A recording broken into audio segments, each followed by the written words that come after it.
যা যা শিখলাম একটু এখান থেকে আবার একটু দেখে নেই। ওয়ার্কের সাথে ফর হবে, ওয়ার্কের সাথে ইন হবে, ওয়ার্কের সাথে অ্যাট হবে, তিনটাই হতে পারে। তো ওয়ার্ক ফর কোনো একটা ব্যক্তি, যে অথবা ব্যক্তি হতে পারে, কোম্পানিও হতে পারে, যে কোম্পানি অথবা কোনো ব্যক্তি তাকে চাকরি দিয়েছে। তাহলে I work for Facebook, Google, I work for this institution, এরকম হতে পারে। আচ্ছা, ওয়ার্ক ইন আ ফিল্ড হতে পারে।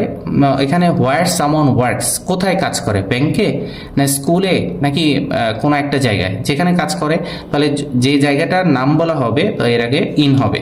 তো অ্যাজ, এটা আমরা সহজে বুঝতে পারবো অ্যাজ এ জব, জব হিসাবে।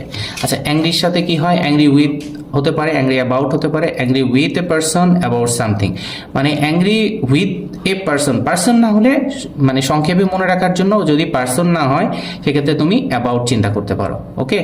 আচ্ছা, অ্যারাইভের সাথে ইন হতে পারে, অ্যাট হতে পারে, স্পেসিফিক ছোট জায়গা সেক্ষেত্রে হবে অ্যাট, স্পেসিফিক না তবে কোনো একটা সিটি, হ্যাঁ এটা স্পেসিফিক হতে পারে, সিটি, টাউন, কান্ট্রি, এর আগে ইন হবে।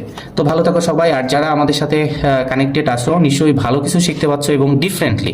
আমাদের স্টাডি বক্স ভিডিওতে মানে অ্যাজ ইউজুয়াল কোনো ফ্যাক্ট পাবা না যে হ্যাঁ বইয়ে এরকম আছে ঠিক এরকমই আলোচনা হচ্ছে, না। এটা একদম সংক্ষেপে মনে রাখার জন্য, আমাদের বিভিন্ন টেকনিকগুলো মনে রাখার জন্য স্ক্রিনশট দিয়ে রাখতে পারো, এখানে স্ক্রিনশট দিয়ে রাখতে পারো।